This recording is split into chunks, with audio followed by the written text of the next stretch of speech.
and a lot of people are starting to, paint a picture of that Alabama-Auburn game maybe being for the West when it's all said and done. And a lot of work for both teams, and it starts Saturday for Auburn at Jordan-Hare, taking on Ole Miss. Night game, fun game coming up Saturday at Jordan-Hare.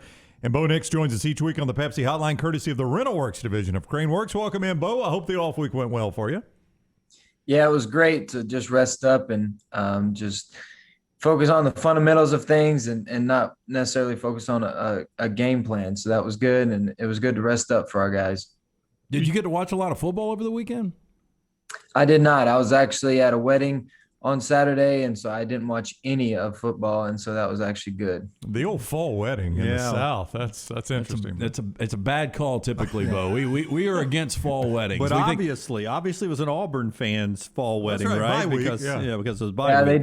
They did a good job of making sure that it was on the bye week, so I appreciate that. Hey, but back to watching football. Are there any other college quarterbacks you enjoy watching when you do get an opportunity? Absolutely. I like watching a lot of different guys. I like watching Sam at North Carolina. Sam and I came out together in 2019, and so he was one of my good friends, and we went through all the camps together growing up, and just there at the end of high school, we really formed a relationship, a friendship. And so me and Sam, we talk a lot, and we're good friends. And then obviously like guys like Matt Corral and Bryce Young, just what they're doing and how they're kind of having great seasons.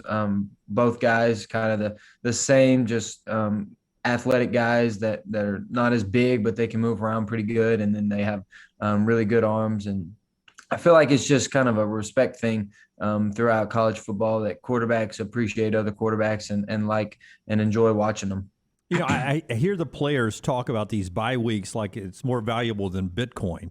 I was in Tuscaloosa Saturday night, and they were like, finally, it's the bye week. You're coming off of it. Can you physically and mentally tell a difference in your body this Monday than, say, last Monday when we talked to you? Absolutely. Probably more so mentally, if anything, not have to like just focus and worry and critique things that you did on Saturday. And then obviously physically, I'm feeling much better than I would like last Saturday or the Saturday after Georgia. And so it's just good to rest your body. And I feel like the bye week came at a good time for us after playing and traveling a few away games and then playing some tough SEC games on the road. And then getting a bye week, just knowing that we have 5 consecutive SECs to finish out the season and then worry about postseason play after that. But it's just good for us to catch our breath and reevaluate ourselves and see what we can do better. Bo Nix is with us. He joins us each week courtesy of CraneWorks. He is on the Pepsi Hotline. Don't forget the RentalWorks division of CraneWorks helps you forget those big box stores because their equipment rental division, reliable machines, local experts to help you find exactly what you need. Call them for a personalized quote or visit craneworks.com to see their full inventory. So I know you said you got away from football, but you've, I guess, in the bye week had a chance to peek at Ole Miss. What do you see in this Ole Miss team? What do you anticipate from that defense that was much maligned last year, but seems, Bo, like they've improved some this year? Yeah, they just play very passionate and play hard for one another. You can tell that they're playing for something. And it's like we said, those offensive guys and special teams guys, when they get the ball, they have one mission, and that's to score, which is the whole entire team. And then on defense, they just play well together, and they play with a lot of intensity and passion and energy, and they get around to the football, and they just play with good effort. And obviously they're a team that can't go unnoticed without saying stuff about Matt Corral and all the stuff that he's doing. And just from an offensive standpoint, they're pretty good at what they do. They have a great method and system, and they can put up a lot of points. And then their defense just backs them up and plays as good as they have to play. I know you're a competitor, and I know what you're supposed to say to this question before I even ask it, but I'm going to ask it anyway. I led into you painting a picture of the Iron Bowl possibly being for the West. As a guy who, likes to compete, do you still see a path for this team to reach any goal that you guys had in the preseason, right? I mean, that's one part about this final 5 games. You still can see all your goals out in front of you that are attainable. Is that a true statement? Absolutely. kind of like a lot of teams right now, we control our own destiny. If we continue to win and win out, we can kind of play for a chance at a championship, which is what every team has a goal for at the beginning of the season. And we know that we have a chance. We know we have a good team. We know if we just continue to fix those things that we can fix and then continue to do the good things that we're doing, we have a chance to beat anybody.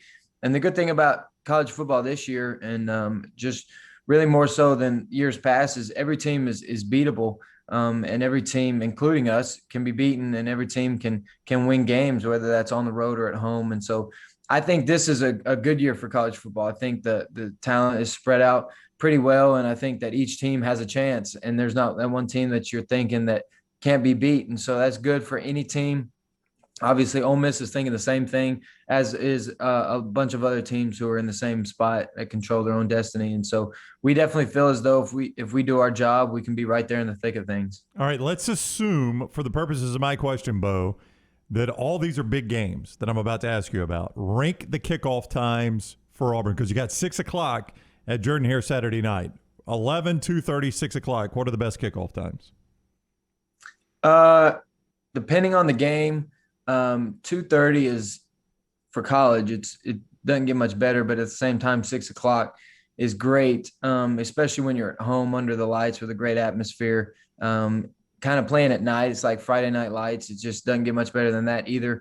And then obviously when you're on the road, 11 o'clock is great because you get home sooner. And you kind of just get there and get the game going, get it started quick, and you don't have to sit around and wait. And then you get back, and it's not like a Penn State or LSU game where you're getting back at 4 a.m. So it depends kind of what point of the season you're in. Later in the season, obviously want to stay away from night games because it can get a little colder. So 2:30 is great. And then usually 2:30 sometimes means you're on CBS. So every one of them has their good qualities, and then every one of them sometimes can have some negative qualities. My Instagram feed was full of Auburn rodeo this week at a concert. Is that what it is? A big party down at Auburn? Yeah. Was anybody able to make it to that? I believe it's a country music concert or something. I have not been. I haven't had a chance to go, but I hear that it's really fun for the people that do go. Is there an actual rodeo, or that's just what they call it for an outdoor concert? I'm not even sure. I know it's a concert. Don't know about the rodeo. Yeah. It's a great name for a festival. It really is. Hey, randomly, your favorite movie of all time? Do you have one? That's a tough question. So many movies that I've seen have so many, like, depending on what kind of movie it is, I like a bunch of them. But obviously there's a few that come to mind, like Rocky, and those kind of movies are really good with a sports theme that have a great ending. And then like movies like White House Down and other things like that with kind of action and adventure. True stories, yeah. So White House Down, is that a documentary? Obviously there's some good funny movies as well. So I enjoy watching movies. I enjoy watching scary movies as well. But for some reason, I don't really have a favorite one. I feel like it just changes all the time. Will you go see the Kurt Warner movie that's coming out Christmas? I don't know if you've seen anything about that. It looks good. I've seen like a trailer or two on that one, and it does look good. I know Kurt and all the things that he went through to get where he ended up. I've had a chance to meet him, and he's a great guy. Very passionate about what he does. Loves other people. Loves interacting with others, and so I'm sure that story is going to be really good. By the way, directed by the Irwin brothers, who live here in Birmingham. They're good dudes too. I don't know if you've ever met them. Yeah. I will warn you in the future. Answer any of Lance's questions about anything other than movies, because I've been with him 12 years, and he will look down no matter what your movie answer is. I love Rocky. Rocky is a great movie. It is. This guy is so conceited when it comes to his movie viewing. You would never make him happy. You could have named 8 Oscar-winning movies, and none of them would have made him happy. Tough crowd, huh? Yeah, it's a tough crowd. It's a tough crowd. All right, Bo Nix, they are at home Saturday night against Ole Miss. Going to be a fun game. He joins us each week courtesy of the RentalWorks division of CraneWorks. If you got that home project coming up and you need to call RentalWorks, they have everything from landscaping equipment like mowers to big machines like skid steers and certified operators to handle those big jobs too. Check out their full fleet, CraneWorks.com. Bo, enjoy the game Saturday night, man. We always appreciate it. Yes, sir. Thank you. And I also want to give a special shout out to David Upton and those guys at CraneWorks and RentalWorks and all the things that they allow us to do and all the help that they provide. So I definitely appreciate it. And they're one of the main reasons I'm able to be on the show. So as always, it's fun talking to y'all. And y'all have a great week. Yeah, kind of you to say. They do a great job. Thank you, Bo. Enjoy it. Thank you. Bo Nix with us on the Pepsi Hotline, courtesy of CraneWorks and RentalWorks.